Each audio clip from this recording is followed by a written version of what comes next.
వైద్య శాఖలో చిరుద్యోగులకు షాకట. ఎన్హెచ్ఎం సిబ్బంది జీతాల్లో భారీ కోత. సుమారు 10,000 మందికి వేతనాలు కట్. ఒక్కొక్కరికి 7 నుంచి 9,000 వరకు తగ్గింపు. అంతా కాంట్రాక్ట్ అవుట్సోర్సింగ్ సిబ్బందే. మరి ఏం పాపం చేశారు వాళ్ళు? వాళ్ళ జీతాలు కట్ చేయడం ఏంది? ఎవరన్నా ఉన్నారా? దయచేసి ఎవరన్నా ఎంప్లాయీస్ ఉంటే కామెంట్ చేయండి అసలు ఏం జరిగిందన్నది. ఆయన పేరు గౌరీశంకర్. హైదరాబాద్లోని వైద్య ఆరోగ్య కుటుంబ సంక్షేమ కమిషనర్ కార్యాలయంలో 18 ఏళ్లుగా కాంట్రాక్టు ప్రాతిపదికన పనిచేస్తుండట. 18 ఇయర్స్ నుంచి కమిషనర్ పేషీలో చిరుద్యోగి ఆయన. జాతీయ ఆరోగ్య మిషన్లో 2007 సంవత్సరంలో చేరిండు.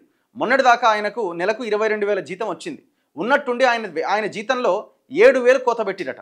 ఇది ఒక గౌరీశంకర్ సమస్యనే కాదు, రాష్ట్రంలోని జాతీయ ఆరోగ్య మిషన్లో పనిచేస్తున్న మెజారిటీ ఉద్యోగుల ఆవేదన. తెలంగాణలో ఎన్హెచ్ఎం కింద 23 రకాల కార్యక్రమాలు నిర్వహిస్తున్నారు. వీటిలో 51,451 మంది పనిచేస్తున్నారు. ఇందులో 31,000 మంది ఆశా కార్యకర్తలు ఉన్నారు. మిగిలిన 20,000 మంది కాంట్రాక్ట్ అవుట్సోర్సింగ్ ఉద్యోగులు ఉన్నారు. వీరిలో 10,400 నుంచి మొదలుకొని ₹1,00,000 వరకు జీతం పొందుతున్నారు. ఇందులో మెజారిటీ ఉద్యోగుల జీతాలు 10,400 నుంచి 25,000 లోపు మాత్రమే ఉన్నాయి. సీనియర్లు ఎవరో ఆఫీసర్లు అయితే వాళ్ళ జీతం 1,00,000 దాకా ఉండొచ్చు. కానీ అంతా 10,000 నుంచి 25 లోపు వాళ్ళే. ఎన్హెచ్ఎంలో పనిచేసే ఉద్యోగుల సర్వీసును ఏటా పొడిగిస్తూ కొనసాగింపు ఉత్తర్వులు జారీ చేస్తారు. అంటే వాళ్ళని మళ్ళీ రెన్యువల్ చేస్తూ ఉంటారు అన్నమాట. ఒక ఇయర్ వరకే వాళ్ళని అవుట్సోర్సింగ్ ఆర్ కాంట్రాక్ట్ కింద తీసుకుంటారు, మళ్ళీ రెన్యువల్ చేస్తారు. ఇది ఏటా జరిగే తంతే. అయితే ఈ ఏడాది కొనసాగింపు జీవో దాదాపు 3 నెలలు ఆలస్యంగా వచ్చిందట. ఏప్రిల్లో రావాల్సిన జీవో జూలై 19వ తేదీన వచ్చింది. ఆ జీవోలో ఆయా ఉద్యోగుల క్యాడర్ కింద ఎంత వేతనం చెల్లిస్తున్నారో కూడా సర్కారు పేర్కొన్నది. అందులో ఆయా కేటగిరీల కింద పనిచేసే ఉద్యోగులు తమ వేతనాలు ఎంతున్నాయో చూసుకొని కంగు తిన్నారు. అందులో మెజారిటీ ఉద్యోగుల జీతం సుమారు 7,000 నుంచి 9,000 మధ్య తగ్గి ఉన్నది. ఈ స్థాయిలో కోతబడిన వారి సంఖ్య సుమారు 10,000 ఉంటుందని వైద్య శాఖ వర్గాలు పేర్కొన్నాయి. వాస్తవానికి ఏటా తదుపరి కొనసాగింపు జీవో ఆర్థిక శాఖ నుంచి విడుదలవుతుంది. అయితే ఇప్పటి వరకు ఉద్యోగాల సంఖ్యతో పాటు కొనసాగింపునకు సంబంధించిన వివరాలే ఉత్తర్వుల్లో ఉండేవి.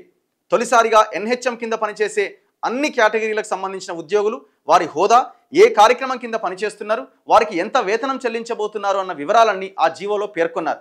దాంతో తమ వేతనాల్లో కోతపడిన విషయాన్ని కాంట్రాక్ట్ అవుట్సోర్సింగ్ ఉద్యోగులు గుర్తించారు. అలాగే కొన్ని ఉద్యోగాలను తొలగించినట్టుగా చెబుతున్నారు. ఎన్ని ఉద్యోగాలకు కోత పెట్టారు, ఏ విభాగంలో కట్ చేశారు అన్నది త్వరలోనే బయటకు వస్తుంది. ఎందుకు ఇలా?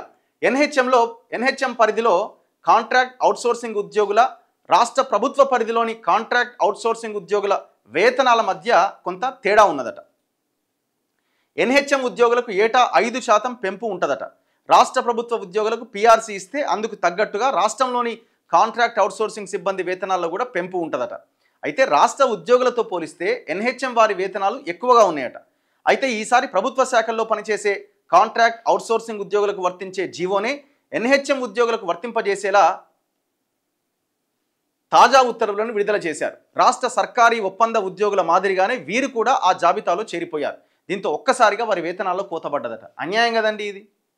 ఇప్పుడు వాళ్ళకి ఎందుకు తక్కువ ఉండాలి, వీళ్ళకి ఎందుకు ఎక్కువ ఉండాలి? వీళ్ళకి ఎక్కువ ఎవరికి అవుతున్నాయో వాళ్ళతో పాటు సమానంగా తక్కువ ఉన్న వాళ్ళకు కూడా ఇవ్వాలి కదా. అందరికి తగ్గించి పడేసి 7,000 నుంచి 8,000 వచ్చేదే 20,000 జీతం రా అంటే దాంట్లో 7,000 కోతకు వస్తే ఎటు పోవాలండి వాళ్ళ పాపం? జీతాలు పెంచురా నాయన, ఇది సరిపోతలేవంటుంటే ఉన్న దాంట్లో కోత విధించారట. ఎవరైనా ఎంప్లాయీస్ ఉన్నారా?